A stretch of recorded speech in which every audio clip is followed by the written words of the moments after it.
দুই মিনিটের উপরে বেশি করণ যাব না। 2 মিনিটের ভিডিও দেখবার চাই, 2 মিনিটের নিচে করলে আরো দেখবার চাই, 2 মিনিটের বেশি করলে দেখবার চাই না।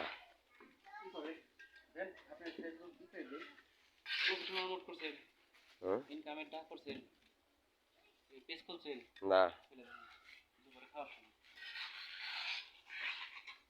হয়েছে এটা।